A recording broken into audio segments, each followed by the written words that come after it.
तर आपण असं म्हणू शकतो की हार्मोन्स खूप चांगले बॅलन्स होतात, मेंदूमधली रसायनं खूप चांगल्या पद्धतीने रिलीज होत असतात. तर हे नक्की आहे की ही गरज आहे, ही अवेअर नाही आहे म्हणून त्याचा आपण म्हणजे लैंगिक गरज ही स्त्रीसाठी आहे, उपयुक्त आहे, हा अवेअरनेस नाही आहे म्हणून तिची फरफट होत आहे. तर याच्यावर उपाययोजना याच्याबद्दल तुम्ही थोडंसं विस्तृतपणे बोललात तर बरं होईल. तुमचा एक प्रश्न घ्यायचा का म्हणतो? आता काय आहे माहितीये का, हा विषय असा नाही आहे गणितासारखी एकात एक मिसळलं म्हणजे बेरीज 2 झाली. हा विषय खूप संमिश्र आहे. याच्यामध्ये सामाजिकता आहे, कौटुंबिक स्वास्थ्य आहे, नैतिक मूल्य आहे. त्यामुळे असं याला असा ठोस आपण उपाय नाही शोधू शकत की एवढा गट जर का शरीर सुखापासून वंचित आहे तर त्याच्यासाठी आपण काय उपाय करतो. कोरोनासाठी इंजेक्शन असू दे, TB साठी इंजेक्शन आहे, पण याच्यासाठी मेडिसिन नाही आहे. याच्यासाठी एकच गोष्ट असू शकते की एकमेकांच्यातलं सामंजस्य, आणखी थोडीशी सामाजिक लवचिकता हवी. ती समजा अशा पद्धतीने कुठच्याही नासधूस न होता, नात्यांची तोडफोड न होता, कुठच्याही व्यवस्थेला धक्का न लावता जर का काही स्त्री पुरुष अशा पद्धतीने आपल्या सुखाला वाट करून देत असतील तर ते एक्सेप्ट करावं. त्यांच्यासाठी एवढी पहारेदारी करू नये आणि त्यांनी सुद्धा असं बघावं की त्याच्यातून काही असं काही निष्पन्न होऊ नये की ते समाजाला घातक ठरेल. अर्थात त्याचं अनुकरण सगळ्यांनी करावं असं नाही, पण मग माणसाचा जन्म एकदाच मिळतो, असं उपाशीपोटी का राहायचं, का भोगायचं. आणि बाईनेच का, बाईलाच हे बंधनं का आहेत, बाईचीच लैंगिकता अशी सीमित का केली आहे. बापे आता कुठेही जाऊ. आता मी मगाशी जसं बोलले की विधवा बाई रडते, तिच्या हंबरड्यामध्ये हा सूर असतो, मला आता लैंगिक सुख संपलं, माझा नवरा गेला, मला हे पण मिळणार नाही, बाकी मी मोलमजुरी करीन, धुणी भांडी करीन, माझी चूल चालू राहील. पण ह्या चुलीचं काय पेटलेल्या, हा एक दुःखाचा सूर असतो. पण बाप्याच्या बाबतीमध्ये तसं होत नाही. अरे आता वर्ष झालं, कसा करणार ना बिचारा, पोराबाळांचं कसं करणार, लगेच लावा त्याचं लगीन. त्याचं लगीन का लावायचं, केवळ त्याच गोष्टीसाठी नाही, तो पुरुष माणूस आहे, तो कसा राहणार ना, का नाही राहणार. बाई राहते वर्षानुवर्ष. माझी आत्या लग्न झालेल्या 8व्या दिवशी घरी आली आणि तिच्या 80व्या वर्षीपर्यंत मी तिला बघत राहिली. ती राहिली तशी कोरीच्या कोरी. अशा अनेक घटना आहेत, अशा अनेक बायका आहेत आपल्या इथे. बाप्या नाही राहत. कोणी सांगितलं हे बाप्या नाही राहत, हे समाजाने सांगितलं, हे समाजाने सांगतात आपण. ठीक आहे, जसा पुरुष राहू शकत नाही तशी बाई पण राहू शकत नाही, तर तिच्या बाबतीमध्ये लवचिक व्हा ना तुम्ही. ते नाही, त्याच्यासाठी तुम्ही दांडुके घेऊन उभे असता. बरं, प्रत्यक्ष दांडुके मारले जातातच असं नाही. हा मार आहे ना, तो अदृश्य फार असतो. नजरेने देणारा, तुम्हाला डावलणारा, तुम्हाला कॉर्नर करणारा, तुम्हाला वगळणारा, या खूप स्तरांवर आपल्याला शिक्षा होऊ शकते अशा बायकांना. आणि ती मी होताना बघितलेली आहे. आणि जेव्हा जेव्हा मला अशा शिक्षा होताना दिसल्या त्या बाईच्या मागे मी उभी राहिलेली आहे. मग कधी माझ्या साहित्याच्या माध्यमातून उभी राहिले, कधी फिजिकली पण उभी राहिलेली आहे. माझ्याकडे अशा मुली येऊन राहून गेलेल्या आहेत की नवऱ्यांनी रात्री हकलून दिलेलं आहे आणि रस्त्यावर स्मशानावरती पोरगी उभी आहे आणि मला फोन करते की ताई मला आता नवऱ्याने घालवून दिले, काय करू. म्हटलं आता रात्री 12 वाजता काय करशील तू, तिथे तू राहील तर चिंध्या होतील तुझ्या. आजच्या रात्री ये माझ्याकडे. अशा मुली माझ्याकडे राहून गेलेल्या आहेत. त्या माझ्या कथासंग्रहामध्ये अशा मुली आहेत. माझा जो कथासंग्रह आहे त्याच्यामध्ये भेटलेली सगळी पात्रं आहेत ती सगळी मला भेटलेली आहेत. सगळ्या सत्यकथा आहेत आणि त्या स्त्री जाणीवेच्या कथा आहेत. तर मी माझ्या कुवतीप्रमाणे जिथे जिथे मला बाईच्या मागं उभं राहता येईल तिथे मी राहिलेली आहे. तसं जास्तीत जास्त बायका जर का अशा पद्धतीने विचार करायला लागल्या तर बाईला पण सुसह्य होईल तिची लैंगिकता उपभोगायला आणि हे करायला. आणि हे करताना तिने समाज व्यवस्थेचं, कुटुंब व्यवस्थेचं कोणाचं नुकसान होणार नाही. त्याच्यातनं काही परत काय आहे, निसर्ग पण कसा बाप्याच्या बाजूने आहे बघा. तो लैंगिक सुखामध्ये तो मुक्त असू शकतो, पण बाईला सारखी भीती असते, दिवस गेले तर, पोट वाढलं तर. ह्या सगळ्या भीतीने पण तिला निसर्गाने पण भीती दाखवून दिलेली आहे. तिथे सुद्धा त्याचं नियंत्रण आहे. बाप्या मोकळा, बाई तिचं पोट वाढलं हे झालं तर संपलंच ना सगळं. मग त्याच्यासाठीच तर ज्योतिबांना काय करावं लागलं, बालहत्या प्रतिबंध. तिथं बायका, मग अशा बायका होत्याच ना तेव्हा. तर हे सगळं असं आहे. तुम्हाला काहीतरी प्रश्न होता?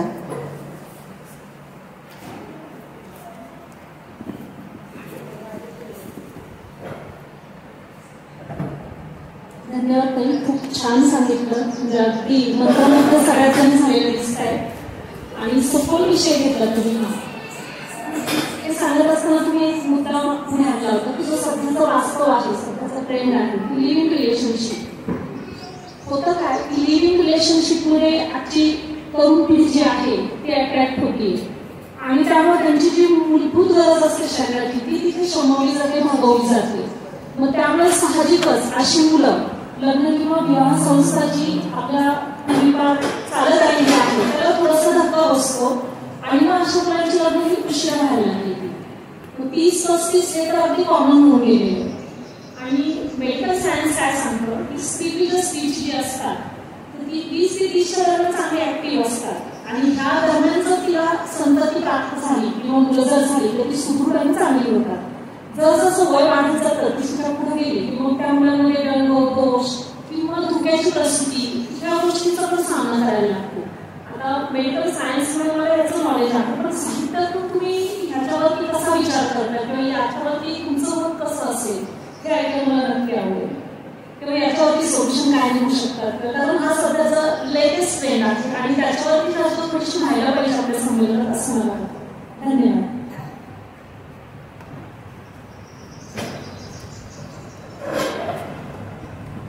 मी मगाशी म्हटलं तसं की सगळ्याच गोष्टी अनित्य आहेत, तर नित्य नव्याने काहीतरी बदल घडतोय.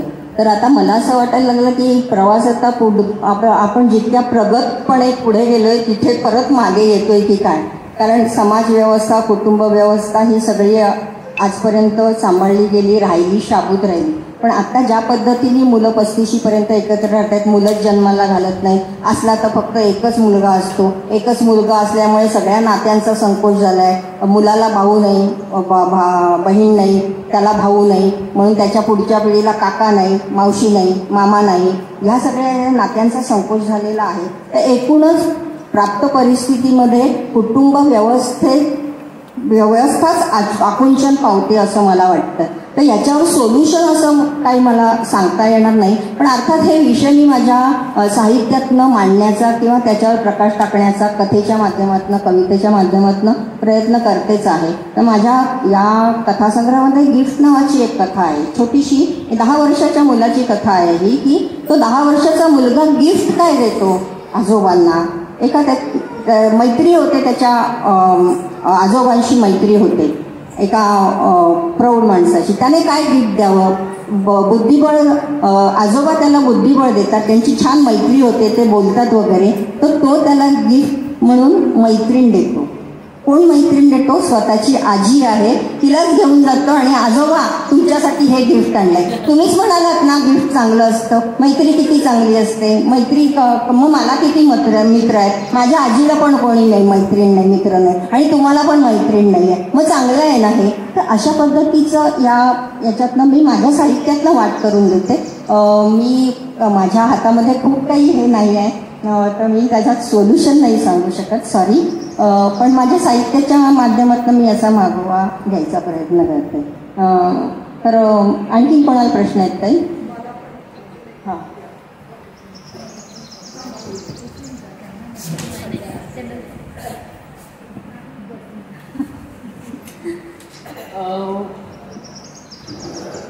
बऱ्याच ठिकाणी मुंबईमध्ये खास करून रेड लाईट एरिया आहे ठराविक, म्हणजे ती एक पुरुषाला वाट करून दिलेली आहे आणि ती समाजमान्य आहे आणि त्याचं गव्हर्नमेंटला लायसन वगैरे पण असतं, म्हणजे इतकी सोय पुरुषाची करून दिलेली आहे.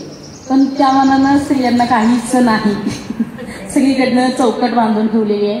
आणि सगळ्यात महत्त्वाचं म्हणजे धार्मिक जी चौकट आहे ती योनिसुष्टिकेपासून सुरू होते आणि ह्यालाच म्हणजे ती बंदिस्त करण्याचं कारण असं की ती जर वेगळी झाली, यातून बाहेर पडली तर धर्मसंस्था अडचणीत येऊ शकते. तर ह्याच्यावर काय म्हणाली तसं की धर्मसंस्था अडचणीत येऊ शकते आणि पुरुषांची सोय करून ठेवलेली आहे, बायकांची सोय नाही आहे.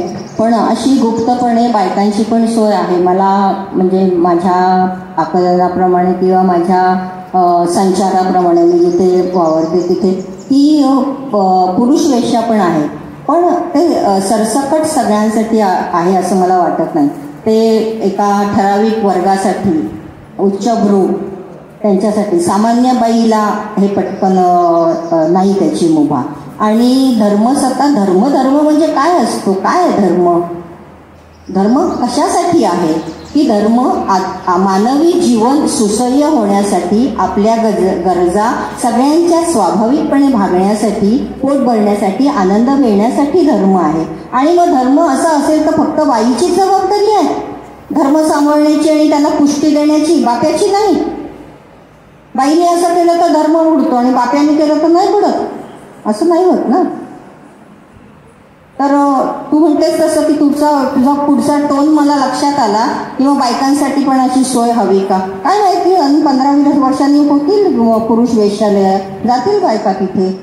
जग बदलते, बदलू शकेल, आपण नाही सांगू शकत. हे आपण अर्थात नसू त्याचा लाभ घ्यायला आपली, कारण आत्ताच गेली खूप लाभार्थी दिसत आहे तिकडे, पण आपल्यासाठी तो लाभ मिळणार नाही, त्यामुळे राहून देतो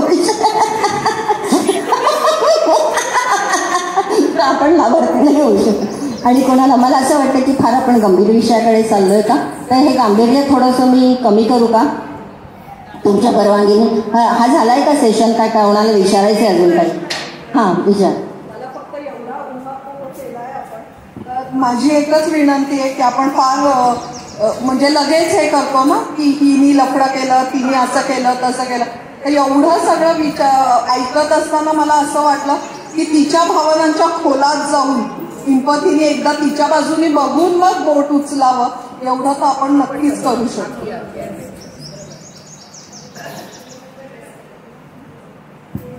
पण कालच अण्णा हजारे साहेबांशी भेटलो आणि त्यांच्या मौन व्रताविषयी पण बोललो आणि ब्रह्मचर्य या विषयावर पण बोललो आपण. म्हणजे त्यांनी असं म्हणलं की मला दाग नाही आहे. दाग या शब्दांचा म्हणजे सगळ्यांनाच तो अर्थ कळाला असेल की ते असं रिपीट करते की मला दाग नाही आहे, मला दाग नाही आहे असं. मग त्यांचं जे इतकं आत्तापर्यंतचं स्वास्थ्य जीवन आहे आणि त्यांच्या चेहऱ्याचे तेज आहे, म्हणजे आपण जे म्हटलं की हे सुख मिळाल्यानंतर हे तेज मिळतं, तर त्यांच्या चेहऱ्यावर ते तेज कसं येऊ शकतं? हां, प्रत्येक गोष्टीला अपवाद असतो. तसं अमृता प्रीतमनी म्हटलं आहे मॅडम की अमृता प्रीतम असं म्हणताय की बाई माणूस ही मळून ठेवलेल्या कणकेसारखी असते. बाहेर ठेवलं तर कावळे चोची मारतात आणि मध्ये ठेवलं तर उंदीर तिला टोचण्या मारतात, असं म्हटलंय त्यांनी. की यापेक्षा मग आपण जे स्टँडर्ड म्हणतोय तर ती मातृसत्ताक पद्धती जी होती की आपण आदिवासी काळात जे लैंगिक सुख म्हणजे एकमेकांबरोबर शेअर करायचे, म्हणजे तिला नवरा कसं लागायचं नाही, जिथं आपल्याला सुख माणूस तो घेऊ शकतो तिथं तो जात होता आणि घेत होता. मग आज प्रगत आहे आपण की ते प्रगत होतो. की आपण प्रगत होतो. प्रश्न हा केव्हा निर्माण झाला, बाईच्या लैंगिकतेवर बंधनं केव्हा आली?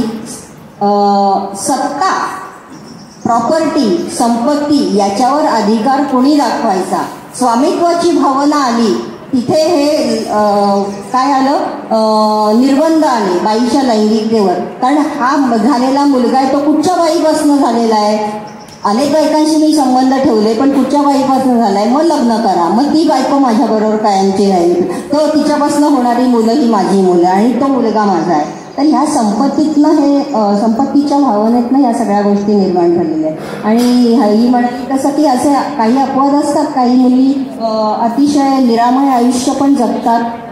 काल ही आपली राजेश्वरी म्हणाले की एकल आयुष्य हे सुद्धा खूप चांगलं असू शकतं, सुदृढ असू शकतं. त्यांनी काही ठरवलेलं असतं त्यांचं, मग त्यांच्या पॉझिटिव्ह हे त्याच्यामध्ये परावर्तित होतात आणि त्या चांगलं आयुष्य जगतात आणि त्या सेक्स घेतातच असं नाही आणि त्याच्यासाठी दुःखी पण होतात असंही नाही आहे. अशा खूप मुली मी बघितलेल्या आहेत. तर हा सगळा असा माहोल आहे. तर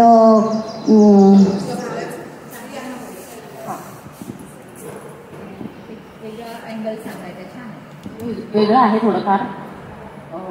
आदिवासी समाज जो आहे त्याच्यामधला एक समाजाचा घटक आहे. त्यांच्यामध्ये असं आहे की जेव्हा लग्न एका स्त्री पुरुषाचं होतं तर त्यावेळेस त्यांना एक रात्र एकत्र राहायला देतात आणि ते जर सर्टिफाय असेल तरच ते लग्न करतात आणि त्याच्यामध्ये नाकारण्याचा अधिकार स्त्रीला आहे. ते फेमस नाहीये. आता त्याच्या पुढची स्टेप अशी आहे की समजा त्या बाईला तो पुरुष सुख देणारा नाही म्हणून त्या दोघांना असं वाटलं, ते वेगळे झाले, तर त्याचं दुसरं लग्न होऊ शकेल, पण बाईचं काय होतं ना, मग काही प्रश्न नाही. कारण काय आहे, आपल्याकडे असं आहे की बाई डागाळते. मगाशी मी म्हटलं तसं तिचं अख्खं आयुष्य नासून जातं. खरं म्हटलं तर या बलात्कारामध्ये सुद्धा 2 शरीरं एकत्र येतात. बाईची योनी भ्रष्ट होते, पुरुषाचं लिंग भ्रष्ट होत नाही. हा नियम कुठचा आहे माहिती नाही, कुठच्या सायन्सने काढलेला आहे, हा धर्मसत्तेने काढलेला आहे. धर्म म्हणून ज्याची एवढी पताका चाललेली आहे ना, त्या धर्माने हे सांगितले की बाई भ्रष्ट होते आणि बाप्या नाही होत.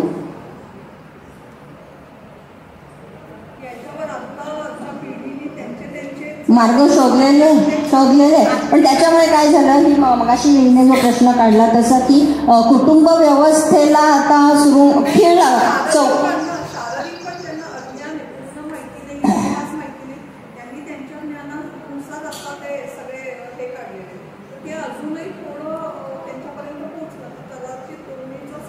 मग याच्यासाठी अशी चर्चासत्र, तरुण मुलांशी बोलणं, तरुण मुलांशी बोलणं, या सगळ्या गोष्टींना वाचा फोडणं, या सगळ्या गोष्टी करायला हरकत नाही, करायला हवं. जेव्हा रिलेशनशिपमध्ये आहे आणि लग्नाआधी जेव्हा मुलं मुली एकत्र राहतात, तर मी जे बघते माझ्या मुलीच्या अनुषंगाने तिच्या मित्रमैत्रिणींमध्ये, तर त्यांचं असं असतं की एकत्र राहताना आपली बौद्धिक क्षमता एकमेकांना मॅच करते की नाही, आपले विचार मॅच करतात की नाही, आणि त्याचबरोबर आपण आपली लैंगिकता पण एकमेकांशी मॅच करते की नाही याचाही ते अंदाज घेतात. काही ही गोष्ट चांगली आहे ना, ही काही वाईट नाही आहे. टोळ्यांमध्ये असणाऱ्या व्यक्ती माणसं आपापल्या आवडीचा जोडीदार निवडून आपली लैंगिक भूक भागवत होता. पण जेव्हा पुन्हा इथे बाईंनी सुरुवात केलेली आहे बघा, बाईंनी शेतीचा शोध लावला. तिने फक्त पोटाची भूक भागवली नाही, तर शेतीच्या शोधामुळे एक स्थैर्य आलं माणसाला आणि माणूस मग वस्तीत राहायला लागला, माणूस घर बांधायला लागला. आणि जेव्हा घर आलं, वस्ती आली, समूह आला, तेव्हा मग त्याला एक नियंत्रण करणारी यंत्रणा अशी अस्तित्वात आली की ज्याला आपण समाज म्हणू. आणि त्या समाजाच्या मग काही चौकटी आल्या, त्याचे काही नीती नियम आले आणि हे नीती नियम मग मानवी संबंधांना, म्हणजे मुलगा कोणाचा, बाप कोण, आई कोण, परंपरा कोण, हे कुटुंब कोण, या सगळ्यामधनं लैंगिकतेला सुद्धा एक नीती नियम आहे. मग त्याच्यातून जी विवाह संस्था निर्माण झाली, तर या विवाह संस्थेनी आपल्याला चौकट आखून दिली की या चौकटीमध्ये तुम्हाला लैंगिक सुख उपभोगण्याचा अधिकार आहे. म्हणजे काय की एक पुरुष आणि एक स्त्री यांनी एकमेकांशी शरीर संबंध ठेवले तर ते मान्य आहेत आणि तसेच राहायला हवेत ते, आणि ते समाज उपयोगी आहेत आणि ते नैतिकतेला धरून आहेत, अशी एक समाज मान्यता. याच्यासाठी काही कुठे कायदेशीर लिखाण नाही आहे, पण हे नियमावली चालत आली आणि ती पूर्वापार चालत आलेली आहे. तरी सुद्धा तुमच्या एक गोष्ट लक्षात येते का बघा, म्हणजे 100 आणि 150 वर्षापूर्वी सुद्धा द्विभार्या प्रतिबंधक कायदा करायला लागला. याचा अर्थ काय होतो की पुरुषांना एकापेक्षा जास्त लग्न करण्याची, पर्यायाने एकापेक्षा अनेक स्त्रियांकडनं शरीर सुख घेण्याची परवानगी होती. पण बाईला मात्र ती नव्हती. बाईने फक्त एकाच नवऱ्याबरोबर राहायचं असतं. हे अधोरेखित केलं गेलं, नीतिनियमांनी केलं, परंपरेने केलं, रूढीने केलं, समाज संकेतांनी केलं. आणि म्हणून मग बाईची लैंगिकता जी आहे ती अशी बंदिस्त केली गेली, एका पुरुषाभोवती केंद्रित केली. म्हणजे नवरा हाच तिचा एकमेव साधन आहे लैंगिक सुख तिला देण्याचा. मग तो नवरा जर का कॅपेबल नसेल, कुठच्याही अर्थाने, शारीरिक अर्थाने नसेल, किंवा तो तिला आवडत नसेल, किंवा ती संतुष्ट नसेल, तरी सुद्धा तिला त्या पुरुषाबरोबरच राहणं प्राप्त होतं. आणि ते कालपर्यंत प्राप्त होतं जोपर्यंत कोडविलामध्ये अशी तरतूद झाली नाही की जर का लैंगिक सुख द्यायला नवरा असमर्थ असेल तर तिला घटस्फोटाची मागणी करता येते. म्हणजे पुन्हा इथे बाबासाहेब आपल्या मागे उभे राहतात, हे तुमच्या लक्षात यायला हवं. तर या लैंगिकतेमध्ये मुळामध्ये बाई आहे ती आपल्या समाज व्यवस्थेमध्ये कायमच दुय्यम स्तरावर राहिलेली आहे. मग तिची भावनाही दुय्यम आणि तिची सुखही दुय्यम आणि तिचं शरीरही दुय्यम, त्याच्यामुळे तिची लैंगिकता पण दुय्यम.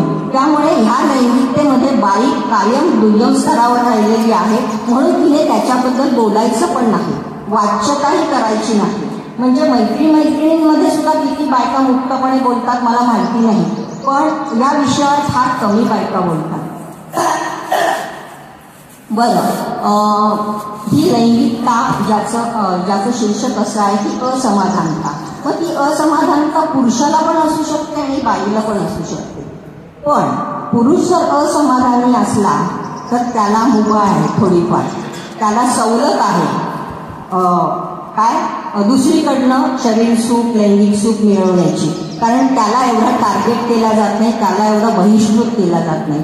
पण बाई सहजासहजी लैंगिक सुख जर का तिला मिळालं नाही तर ती पटकन प्राप्त करू शकत नाही, कारण काय ते समाज मान्य नाही आहे. आणि असा अघोषित आणि कायदा तिच्यावर लादला गेलेला आहे की तुला या गोष्टींची परवानगी नाही, तू जर का असं वाईट वागलीस. हे वाईट वागण्यामध्ये हे मोडलं जातं. खरं म्हटलं तर तिच्या शरीरावर तिच्या सुखावर तिचा अधिकार आहे, पण त्या अधिकारावर पण निर्बंध आहेत. कारण काय तर ती अशी वागली तर समाज व्यवस्था विस्कळीत होईल, कुटुंब विस्कळीत होईल, म्हणून तिच्यावरती बंधनं आलेली आहेत. पण बंधनं आलेली आहेत म्हणून बाईला विवाहांतर्गत सुख मिळण्याची एक मुभा आहे. पण मी असा तुम्हाला सगळ्याच मैत्रिणींना प्रश्न विचारते की इथे बऱ्यापैकी खूप विवाहित स्त्रिया आहेत, पण सगळ्याच विवाहित स्त्रिया ह्या आपल्या पुरुषाबरोबर सुखात आहेत का, असतात का? तर खूप ठिकाणी असं दिसतं की ह्या आपल्या पुरुषाबरोबर सुद्धा फार सुखी असतात असं नाही, पण ते सगळं त्या निभावतात. याची अनेक कारणं आहेत. पहिलं एक कारण आहे, बाई हा माझ्या चिंतनाचा विषय आहे, बाई हा माझ्या आस्थेचा विषय आहे, त्यामुळे बाईचा मी अतिशय बारकाईने आणि बारकाव्याने विचार करते. आणि बाई मला आवडते, बायकांच्यात राहायला मला आवडतं. मी बाई आहे त्याचाही मला अभिमान आहे आणि माझं बाई असणं मला आवडतं. मला कधीही असं वाटलं नाही की पुरुष इतके त्यांना अमाप संधी आहेत आणि त्यांना खूप काही मुभा मिळालेली आहे म्हणून पुढचा जन्म मला पुरुषाचा मिळावा असं कधीही मला वाटत नाही. जर का मिळाला तर तो बाईचाच मिळावा. माझं बाई पण मला आवडतं. तर ह्या बाईपणाचं काय आहे की बाई ज्या पुरुषाबरोबर आपल्याला शरीर सुख पाहिजे असं जेव्हा तिच्या डोक्यात येतं तेव्हा ती फक्त शरीराने त्याच्याजवळ जात नाही तर ती भावनेने जाते. बाईकडे हे काय त्याला शाप म्हणायचा की उशाप म्हणायचा की देणगी म्हणायची माहिती नाही, पण तिच्याकडे संवेदनशीलता इतकी आहे आणि तिचा अप्रोच पुरुषाकडे जाण्याचा असा आहे की जो पुरुष तिला इथे रजिस्टर होत नाही, इथे तिला पेलवत नाही, तो तिला बेडवर आवडत नाही. पण हे प्रत्येक वेळी तिच्या पुरुषाबरोबर होतंच का, तिच्या नवऱ्याकडनं ह्या सगळ्या भूका तिच्या भागल्या जातात का याचा विचार आपण करत नाही, त्याच्यावर चर्चाही करत नाही, त्याच्यावर बोलतही नाही. मैत्रिणी नवऱ्याशी तर बोलायचं सोडूनच द्या ना, आपण मैत्रिणींच्या मध्ये सुद्धा या गोष्टीची चर्चा करत नाही. खरं करायला हवी, बायांनी मोकळं व्हायला हवं, बोलायला हवं याही विषयावर, कारण उत्सर्जन आहे ते तुम्हाला नवी ऊर्जा देतं नव्या कामासाठी.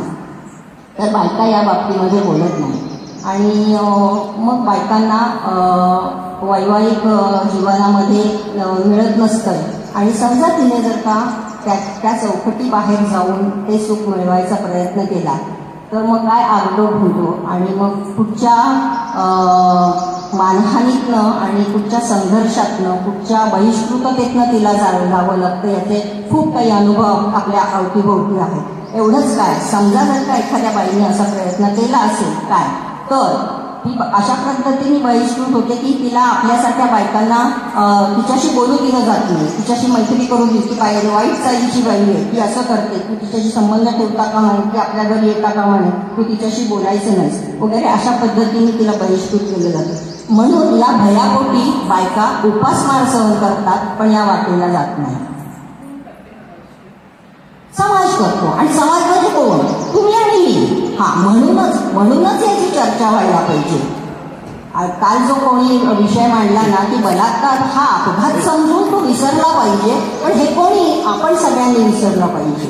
आणि समाज म्हणजे कोण, आपणच तर आहोत ना. तर म्हणूनच या गोष्टीची चर्चा व्हायला हवी, आपण एकमेकांच्यात बोलायला हवं. मी मगाशी म्हटलं की बाई ही नेहमी दुय्यम स्थानावर असते, मग ती लैंगिक क्रीडेमध्ये सुद्धा दुय्यम स्थानावर असते. तिने फक्त रिसिव्हिंग एंडलाच राहायचं असतं. तिने समजा रिस्पॉन्स दिला, पॉझिटिव्ह रिस्पॉन्स दिला तर नवरा लगेच शासन करतो.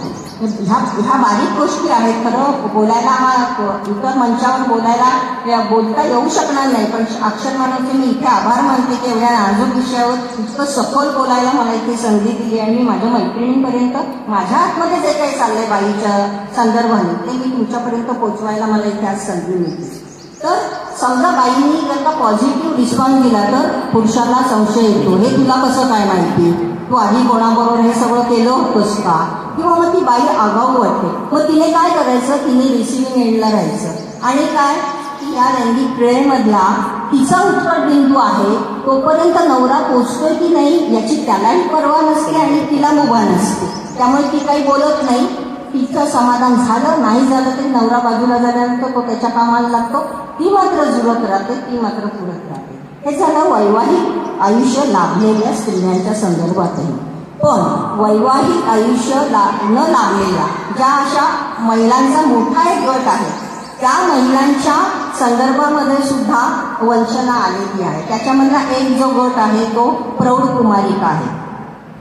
या प्रौढ कुमारिका आहेत त्या विविध कारणांमुळे लग्नाशिवाय राहिलेल्या आहेत. काही मुलींना घराची जबाबदारी असते, कुटुंब मोठं असतं, घरात कमावणारं कोणी नसतं, म्हणून त्या लग्नाशिवाय राहतात, आपल्या कुटुंबाची जबाबदारी पूर्ण करतात. आणि काय आहे की जशी बाजारामध्ये कोवळी भाजी लवकर विकली जाते तितकी जून विकत नाही, तोच नियम बाईला सुद्धा इथे लागू पडतो. 40 ओलांडले की बाई बाय होते आणि मग ती लग्नाच्या बाजारातनं तिची किंमत उतरते. तर अशा खूप काही महिला आहेत ज्या वंचित राहतात. त्यांचं काय, त्यांचं विरेचन कुठे होतं, त्या याच्यातनं काय मार्ग शोधतात हे कळायला काही मार्ग नाही आहे. मग काय हस्तमैथुनाचा प्रयोग किती महिला करतात की नाही हे पण मला माहिती नाही. ते अनेक महिलांना किळसवाणं वाटतं किंवा ते अतिशय वरच्या पातळीवरचं वाटतं किंवा काय माहिती नाही, पण पुरुषांनी इतकं हस्तमैथून स्त्रिया करत नाहीत असा माझा अनुभव आहे. म्हणजे माझं जजमेंट आहे. मी ज्या बायकांमध्ये वावरते, मी सूक्ष्मतेने बायका निहाळत असते, मी बाईच्या आत उतरत असते. मी मगाशीच म्हटलं की बाई माझ्या अत्यंत जिव्हाळ्याचा विषय आहे, अत्यंत जिव्हाळ्याचा. म्हणजे मी बाईच्या प्रेमात पण पडते. तर हे त्या महिलांच्या संदर्भामध्ये झालं. दुसऱ्या महिला अशा आहेत की ज्या परित्यक्त आहेत, की नवऱ्याने सोडून दिलेला आहे. अशा महिला दुसऱ्या लग्नाचा पटकन विचार करत नाही. जरी त्या परित्यक्त असल्या तरी त्या पोरांचं लटांबर घेऊन येतात आपल्याबरोबर. त्याच्यामुळे त्याची जबाबदारी तिच्याकडे असते. त्यामुळे परत तिची वाट बंद होते लैंगिक सुख दुसरीकडे मिळवण्याची. त्याचं कारण असं असतं की तिच्याबरोबर मुलं असतं, मुलांवर काय परिणाम होतील. समजा मी दुसरं लग्न केलं तर तो मुलगा, तो पुरुष आहे, तो माझ्या पोरांचा बाप होईल का, माझा बेड पार्टनर होईल, माझा नवरा होईल, पण माझ्या पोरांचा बाप होणार नाही. पुन्हा काय आहे की तिचं वात्सल्य आडवं येतं, मुलांवर परिणाम होईल, म्हणून ती पुन्हा उपासमार सहन करते. म्हणजे बाईला किती उपासमार सहन करायला लागते. आणि खूप मोठा गट आहे. स्त्री आणि पुरुष 50-50% आहेत, तर मला असं वाटतं 30-35% बायका उपाशी आहेत लैंगिक सुखापासून, त्यांची वर्गवारी केली तर. तिसरा गट आहे की विधवा महिला आहेत त्या. तर ह्या विधवा महिलांना सुद्धा पटकन विधवा महिला पण लग्न करत नाही. दुसरं त्याची जी कारणं सांगली, परित्यक्ता विधवेची किंवा महिलेची आहेत, तीच कारणं त्यांनाही लागू पडतात. विधवा बायका सुद्धा पुन्हा लग्न करत नाहीत आणि आपल्या लैंगिक सुखाला वाट करून देत नाही किंवा पर्याय शोधत नाही. मी इथे एक गोष्ट मी धाडसाने इथे नमूद करते की ज्या महिलांच्या नवऱ्याचे मृत्यू होतात अशा अनेक महिलांना मी जातीने भेटायला गेलेली आहे. आणि जो नवरा गेल्यानंतरचा तिचा आक्रोश असतो, तो आक्रोश कशा त्या आक्रोशामध्ये काय काय मिसळलेला आहे याचा मी जेव्हा विचार केला तेव्हा एक पहिली गोष्ट तर ही असते की आता नवरा मेला, आता सगळी जबाबदारी माझ्यावर आली, मी कुटुंब कसं चालवू, मी मुलांना कसं शिकवू, आता मी घराचा भार कसा हे करू. हा एवढा मोठा डोंगर तिच्यावर कोसळलेला तर असतो.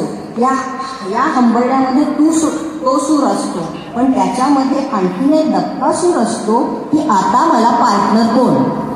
बाकी सगळ्या गोष्टी मी निभावून नेईन, मी पोरांचं करीन, मी याचं करीन, मी त्याचं करीन, पण माझ्या लैंगिक सुखाचं काय करेन, याच्यासाठी आता मला पूर्ण विराम मिळालेला आहे. हे तिला पेलवत नाही, याचंही दुःख त्याच्यामध्ये मिसळलेलं असतं. मी धाडसाने बोलते, बायका हे कबूल करणार नाही, पण हे आहे, हे दुःख सुद्धा त्याच्यात आहे. मला आता लैंगिक सुखापासून कायमचं वंचित राहावं लागणार आहे, या दुःखाचा सूरही त्याच्यामध्ये मिसळलेला असतो. तर अशा प्रकारे अनेक याच्यातनं बायका लैंगिक सुखापासून वंचित राहिलेल्या आहेत. अर्थात बुद्ध म्हणतो तसं सगळं अनित्य आहे, सगळं बदलतं, समाज बदलतो, व्यवस्था बदलते, निसर्ग बदल घडवत असतो. तसे आज आपण बघतो की मुली खूप धीट झालेल्या आहेत. मुली स्वतःच्या शरीराचा विचार करतायत, स्वतःच्या अस्तित्वाचा विचार करतायत, स्वतःच्या आर्थिक संपन्नतेचा विचार करतायत, आणि मग या सगळ्या गोष्टींमधनं मुली स्वतः याचाही निर्णय घेतात की मला लग्न करायचं आहे किंवा नाही. कारण बऱ्याच मुली अशा आहेत की त्यांची बौद्धिक क्षमता, त्यांचं कार्यकर्तृत्व हे इतकं मोठं आहे की त्यांना लग्नही त्यातली अडचण वाटते. तर काही पालक त्यांना सपोर्ट पण करतात. आत्ता माझ्या बघण्यामध्ये अनेक 40-45च्या मुली आहेत ज्यांनी लग्न न करता राहिले पण करिअर केले आणि आई वडिलांनी त्यांना सपोर्ट केलेला आहे. मग त्या त्यांच्या लैंगिक सुखाचं काय करत असतील, शोधत असतील वाटता. किंवा आता जो पृष्ठभागावर आलेला जो एक नवा काय म्हणू, नवा फंडा नाही म्हणता येणार, एक नवं वास्तव आहे लिव्ह इन रिलेशनशिपचं. की मग महिला या कुठची जबाबदारी न स्वीकारता, कुठचं लांछन न येता गुपचूप पद्धतीने किंवा जाहीरपणे लिव्ह इन रिलेशनशिपमध्ये बरीच जोडपी राहतात. आता हे लिव्ह इन रिलेशनशिप जे आहे ते काय आजचं आहे का? ह्या गोष्टी आधी होत नव्हत्या का? किती अशी छोटी प्रकरणं होती, पण ती पडद्याच्या आड असायची किंवा ती गुप्तपणे केली जायची. पण आता समाज थोडासा काय म्हणू आपण त्याला की सहिष्णू झालेला आहे किंवा त्याने दारं थोडीशी ओपन केलेली आहे आणि याच्याकडे एका थोड्या वेगळ्या दृष्टीने बघण्याची त्याची तयारी त्याने दाखवलेली आहे. अनेक आपल्याला प्रकरणं दिसतात. अर्थात त्याचे फायदे तोटे, त्याच्यातनं होणारी त्याच्यातनं होणारं नुकसान या सगळ्या वेगळ्या बाबी आहेत. पण आता त्या इतक्या प्रमाणामध्ये मला असं वाटतं की स्त्रिया उपाशी राहत नाही आहे. आणि उपाशी राहिल्यानंतर काय होतं, उपाशी राहिलेला माणूस आपल्याला खंगलेला दिसतो. मग पोटानेच उपाशी राहिलेला माणूस खंगलेला असतो का? तर तसं नाही आहे. ही उपासमार आहे ना. आता मला मेडिकलचं काही ज्ञान नाही आहे, परंतु मला असं वाटतं की तुमच्यामध्ये जे काही पॉझिटिव्ह अंतःस्राव आहेत त्यांच्यावर या घटकाचा काहीतरी परिणाम होत असावा. की ज्या मुली शरीर सुख उपभोगत नाहीत त्यांच्यामध्ये एक खंगले पण दिसतं, त्यांनी जरी दाखवलं नाही तरी सुद्धा. कारण तो एक शारीरिक काहीतरी प्रक्रिया त्यांच्यामध्ये घडत असेल. आणि तुमच्या एक लक्षात आलं असेल का बघा की ज्या प्रौढ कुमारिका वगैरे आहेत त्या स्वभावाने बऱ्याचशा कुसड्या असतात. त्या माणसांच्यात जास्त मिसळत नाही किंवा त्या अशा संवादाला फारशा उत्सुक नसतात. मी आता म्हटलं ना बायकांच्यात मी खूप राहते तेव्हा या प्रौढ बायकांना बघितलं तर लग्न झालेली लेकुरवाळी बाई आहे जितक्या सहजपणे सगळ्यांना हे करून जाते ना तेवढी ती बाई एक तर स्वतःच्या जवळ पण येऊन देते आणि तीही जवळ जाते. तर ते असा बांध घालून घेते. ती मुद्दामून करते असं नाही, तिला कसे अनुभव आलेले असतात किंवा ती त्या सगळ्या त्या प्रारूपापासून त्या प्रतलापासून ती वेगळी झालेली असते म्हणून ती अशी वाटते. एक तर तिचं सौंदर्य सुद्धा कुठेतरी झाकोळल्यासारखं मला वाटतं. आता परिपूर्ण लैंगिक सुख घेणारी रसरशीत नवयुवती तुम्ही बघितली तर तिच्यात एक वेगळा तजेला दिसतो आपल्याला नवीन लग्न झालेल्या मुलींमध्ये. आता छोटीशी गोष्ट आहे की मी गावखेड्यामध्ये पण काम केलेलं आहे, ग्रामीण भागामध्ये मी महिलांबरोबर वावरलेली आहे. तर गावाला आम्ही नदीवर गेल्यानंतर तिकडे धुणी भांडी धुवायला, म्हणजे भांडी पण घेऊन आल्या त्या बायका घासायला, तांब्याची कळशी, तांब्याचं तपेलं, धुणी, वाकळा, चादरी, असं तसं. एक आली नवी नवरी तिकडनं, तर कसं काय बाई तुझं चाललंय? लय काही चाललंय, लय चांगलं. आता तुझं काय बाई? आमची तपेली छापटी चेपटी मारलेली पोचा आली, तुझं नवं नवं तपेलं आहे. गंमत वाटली. पण हा भाग म्हणजे ग्रामीण भाग त्या स्पष्टपणे बोलल्या नाही, पण हा लैंगिकतेचा सूर आलाच ना त्याच्यामध्ये, की तुझ्याकडे तो नवा कजेला आहे, कारण तू तो नवी आहे, तुला नवं नवं सुख मिळते. आम्ही काय आता जुन्या झालो, आम्हाला त्या सुखातनं काय मिळालं न मिळालं, आमची कापेली आता पोचे आलेली कापटी चेपटी झालेली आहे. तर हा भाग त्याच्यामध्ये आहे की त्याचा परिणाम पॉझिटिव्हली लैंगिक सुखाचा नक्कीच होतो. जसा सकस अन्नाचा, आहाराचा आपल्या शरीरावर, आपल्या स्किनवर, आपल्या चेहऱ्यावर कजेला दिसतो, तसाच या लैंगिक सुखाचा पण परिणाम सकारात्मक होतो. त्यामुळे या लैंगिक सुखापासून बायकांनी वंचित राहू नये असं मला वाटतं. अर्थात त्यांनी आपापले मार्ग कसे शोधावे, काय करावं, किंवा त्या आपल्या पार्टनरशी पण किती बोलत असतील मला माहिती नाही. पार्टनरशी खरं बोलायला हवं, कारण काय आहे की पार्टनर आपण लग्नाचा जोडीदार आपण म्हणतो की एकात्म होणं. आता पूर्वीचं मी मगाशी म्हटलं की विवाह बंधनांतर्गत पुरुषांना आणि स्त्रीला सेक्स उपभोगायची ही मुभाच आहे. पूर्वी म्हणजे 150-200 वर्षापूर्वीच्या लग्नपत्रिका पाहिल्या तर त्या लग्नपत्रिकांमध्ये ना विवाह याच्याऐवजी शरीर संबंध करण्याचे योजिले आहे असा एक शब्दप्रयोग होता. याचा अर्थ काय होतो की समाजाकडनं सँक्शन मागताय तुम्ही, की आता आम्ही हे जाहीर करतो की या पुरुषाबरोबर मी आयुष्यभर राहणार, या बाईबरोबर मी आयुष्यभर राहणार आणि आम्ही दोघे आता शरीर सुख घ्यायला आम्हाला तुमच्याकडनं परवानगी आहे किंवा आम्ही डिक्लेअर करतोय.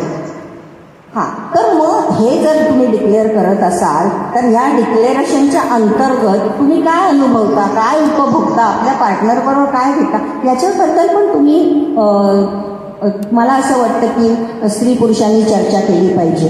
आता किती घरांमध्ये अशी चर्चा होते मला माहिती नाही. कुटुंबामध्ये नवरा बायको असतात, पण नवरा बायकोचे मित्र किती असतात एकमेकांचे हे मला माहिती नाही. किंबहुना बऱ्याच घरांमध्ये नवरा मित्र व्हायला राजी नसतो, नवराच राहतो. तर नवऱ्याने सुद्धा बायकोचा मित्र व्हावं आणि बायकोनी मैत्रीण व्हावं त्याचं, आणि त्याच्यातून हा संवाद फुलवत न्यावा. आणि हे शरीर सुख जे आहे ते समांतर न जाता एकात्म व्हावं. म्हणजे एका बेडवर तुम्ही जेव्हा असता तेव्हा एकत्र होणं हे मेंदूने, शरीराने आणि तुमच्या उत्कटतेच्या प्रवासापर्यंत तुम्ही आपल्या पार्टनरची सोबत करताय की नाही हे तुम्ही शरीर सुख घेताना अनुभवलं पाहिजे आणि त्याची एकमेकांशी चर्चा झाली पाहिजे. त्याच्यासाठी एकमेकांसाठी थांबलं पाहिजे. या सगळ्या गोष्टीला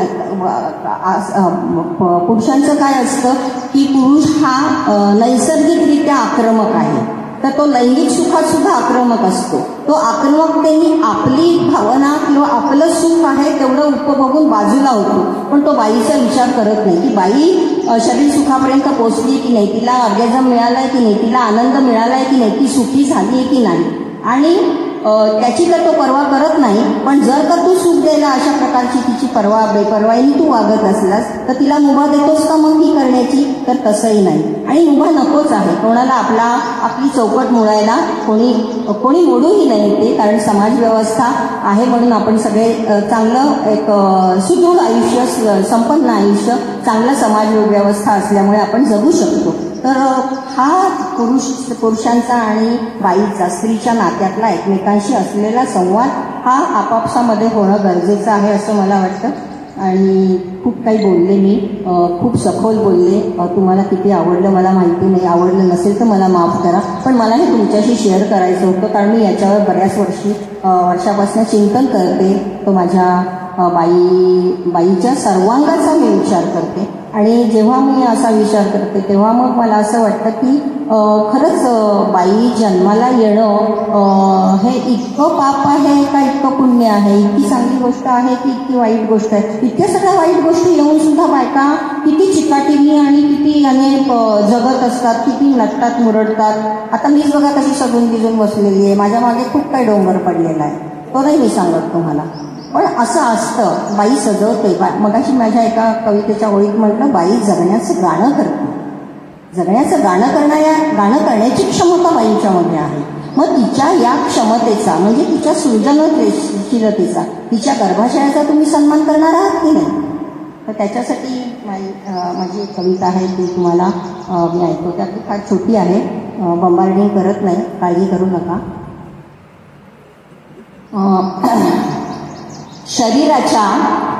शरीराच्या कोणत्या बिंदूपासून सुरू होतं बाईचं बाईपण? शरीराच्या कोणत्या बिंदूपासून सुरू होतं बाईचं बाईपण? नेमक्या कोणत्या ग्रंथी विकळतात विराट वात्सल्याच्या प्रवाहात? नेमक्या कोणत्या ग्रंथी विकळतात वात्सल्याच्या विराट प्रवाहात? कसं डागाळतं तिचं अवघं माणूसपण, कसं डागाळतं तिचं अवघं माणूसपण योनी शुचितेचा कावळा शिकल्यावर. कसं डागाळतं तिचं अख्खं माणूसपण योनी शुचितेचा कावळा शिकल्यावर.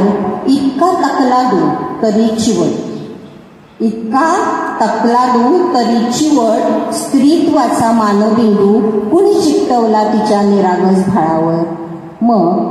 मग टोचायलाच हवी स्त्री निरोधक लस, टोचायलाच हवी स्त्री निरोधक लस जन्मताच आकाराला येणाऱ्या बाईच्या गर्भाशयात, जन्मालाच आकाराला येणाऱ्या बाईच्या गर्भाशयात. माझी कविता होती. काय आपल्याला याच्याबद्दल काय देवाणघेवाण करायची आहे, चर्चा करायची आहे, मला काही प्रश्न विचारायचे आहेत तर विचारू शकता किंवा आपापसात पण आपण चर्चा करू. कारण हा मुक्त संवाद आहे हा, आणि इतक्या नाजूक विषयासाठी हा प्लॅटफॉर्म दिलेला आहे बायकांना मुक्त करायला. हे आपण कुठे जाऊन बाहेर बोलू शकत नाही, लगेच बाहेर झेंडे घेऊन येतील आणि आपलं व्याख्यान बंद पडतील. सार्वजनिक ठिकाणी तुम्ही या विषयावर जर का व्याख्यान घेतलं आणि बोलायला गेलं तर, कारण आता धर्म फार कट्टर होत चाललेला आहे. तुमचा हा जो धर्म आहे आता जो लागू करू पाहताय त्या धर्मामध्ये असं बोलायची तुम्हाला परवानगी मिळणार नाही. तर ही परवानगी आता इथे मिळालेली आहे, संधी द्या आणि मग ठेवा. धन्यवाद. अनुजाताई बोला. माईक घ्या.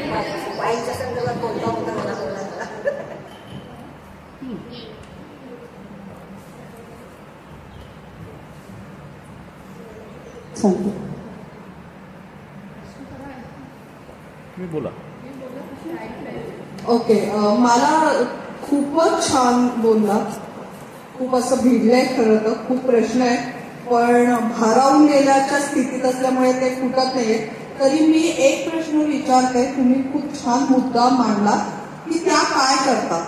लैंगिक गरज ही सगळ्यांचीच असते, त्यामुळे या ज्या आहेत विधवा परित्यक्त्या त्यांना काही प्लॅटफॉर्म मिळाला नाहीये, तर तो प्रश्न सगळ्यांपुढे आहे की त्या काय करतात.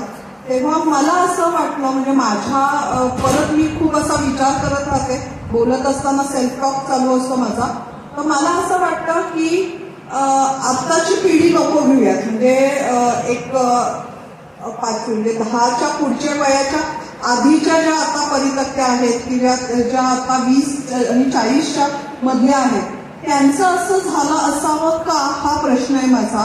की मुळातच नैसर्गिकरित्या तुम्ही जसं म्हणाला पुरुष हा आक्रमक असतो आणि बाई ही सबमिसिव्ह असते, तर त्याच्यामुळे तिला खरं तर सायन्स असं सांगतं की लैंगिक गरजा या थोड्याफार फरकांनी सेम असतात, पण त्याच्यावर पुन्हा काल मी जसं सरांना म्हटलं की कंडिशनिंगचा जो भाग असतो की नाही तुला नाहीच आहे असं मेंदूवर जेव्हा तुम्ही सतत सांगत राहतात तेव्हा कदाचित मी जेव्हा मानलं आहे मला एकटीला राहायचंय तेव्हा कदाचित त्या गरजा सुद्धा उद्युक्त व्हायचं प्रमाण कमी होत असावं का, असा मला मनात पडलेला प्रश्न आहे. म्हणून मला तो पुढे विचारायचा होता.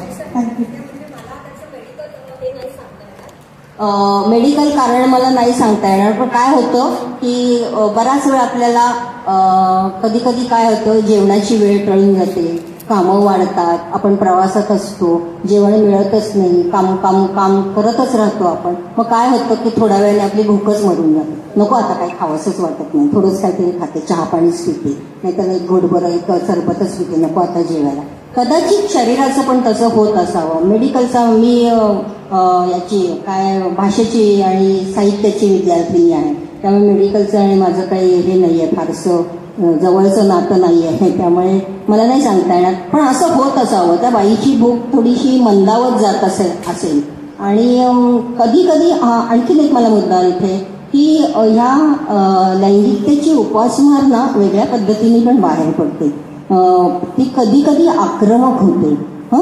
30च्या 40च्या बायका आहेत ना, त्या अशा फेब्रुवारीसारख्या करतात, अंग झाडतात. तर काय असतो, तो उद्रेक असतो, त्या काहीतरी मागत असतात आणि मग त्याला वेगळा एक आयाम दिला जातो. मग त्याला धर्माचं एक अधिष्ठान देऊन मग तिच्या अंगात येतं वगैरे. अंगात वगैरे काही येत नाही, ती काहीतरी सांगू पाहते, ती काहीतरी मागते, तिला लक्ष वेधून घ्यायचं असतं, पण तिला ते मुक्तपणे सांगता येत नाही. आणि ही जी घुसमट आहे ना, त्या घुसमटीतनं हा सगळा उद्रेक बाहेर पडतो, की ज्याला आपण आकडी येणं म्हणतो, हे करणं. त्याचा निचरा होण्यासाठी जर का घरातली माणसं सुजाण हे असतील तर त्याचा निचरा होण्यासाठी काहीतरी मार्ग शोधतील, तिला शांत करतील, तिला काहीतरी एक सॉफ्ट ड्रिंक देतील किंवा असं ड्रिंक देतील की थोडंसं तुला हे वाटेल. म्हणजे मला इथे मी थोडं भिकाईने म्हणते, काय जे गुंगी आणणारं आहे, थोडंसं नशात चढवणारं आहे, असं सुद्धा ड्रिंक देऊन तिची ती इंटेन्सिटी आहे, तिचा तो हे आहे, तो उद्रेक थोडासा आपण कमी करू शकतो. तर हे फेफरं येण्याचं हे प्रकार आहे ना, तो काय त्यातलाच प्रकार आहे आणि अशा बऱ्याच बायकांच्या संदर्भामध्ये होतं. आणि तुम्ही म्हणता तसं की ज्या काही पुन्हा काय आहे की आपल्या शरीराच्या नैसर्गिक काही गोष्टी आपण DNA मधनं ज्या घेऊन येतो, काही खूपशा शोषिक असतात, त्या तसंच रेटत राहतात, रडतात, कुडतात, काहीतरी व्यसनं लावतात. बऱ्याचशा बायका, आता मी महिला बचत गटांमध्ये खूप काम केलेलं आहे, तेव्हा माझ्या अनुभवाला एक गोष्ट आलेली आहे की परित्यक्ता महिला बचत गटामध्ये जास्त आहे आणि त्यांचं मशेरी लावण्याचं प्रमाण जास्त आहे. काय करते मशेरी थोडीशी किक देते, कुठेतरी बाजूला नेते. कशापासून बाजूला नेते? याच्यापासूनच बाजूला नेते. तर हे असे मार्ग त्यातनं निघतात किंवा त्याचा निचरा, जसं पाणी कुठून सुटलं तर कुठेतरी वाट शोधत जातच ना, तसंच हे आहे. याचा निचरा कुठेतरी होतो, पण फार कमी बायका असा निचरा पार्टनर शोधून योग्य पद्धतीने, योग्य रीतीने त्याला वाट करून देतात. हे मात्र वास्तव आहे. आणि त्याला सामाजिक जे काही घटक आहेत आणि सामाजिक ठेकेदार, ते तर किती सांस्कृतिक ठेकेदार, ते तर झेंडे घेऊन जागोजागी उभी आहे, कशी चालली, कुठे चालली, कोण आलं. तू एकटी राहणारी बाई आहे, तिच्या दारामधल्या चपला मोजल्या जातात. नुसत्या चपला नाही मोजल्या जात, बाईच्या किती, बाप्याच्या किती, बूट किती आहेत आणि बाईच्या चपला. हा अनुभव माझा आहे म्हणून मी सांगते तुम्हाला, कारण माझ्याकडे मी कार्यकर्ती असल्यामुळे माझ्याकडे वेळी कार्यकर्ते येत होते, मित्रमैत्रिणी येत होत्या, मैफिली व्हायच्या, पुरुषही होते, बायकाही होत्या. तर या चपला मोजल्या जाण्याचा अनुभव मी स्वतः घेतलेला आहे. पण तू बाई एकटी राहतेस, तू सकाळी 7:30 वाजता घरातनं निघते, 8 वाजताची गाडी पकडते, मग तू तुझ्या लाईटचं बिल कधी भरतेस, तू तुझ्या बँकेतलं पासबुक कधी भरतेस, तू तुझ्या मुलाच्या शाळेच्या पॅरेंट्स मीटिंगला कधी जाते, हा प्रश्न नाही पडत ठेकेदारांना. पण तुझ्या दारात किती माणसं आली, ती किती वाजेपर्यंत होती आणि रात्री किती वाजेपर्यंत तुझ्याकडे मीटिंग चालली, याची नोंद मात्र सांस्कृतिक ठेकेदार ठेवतात. तर ह्या ठेकेदारांनी पण हे नियंत्रित केलेली आहे बाईची लैंगिकता अशा पद्धतीने. बरोबर आहे ना?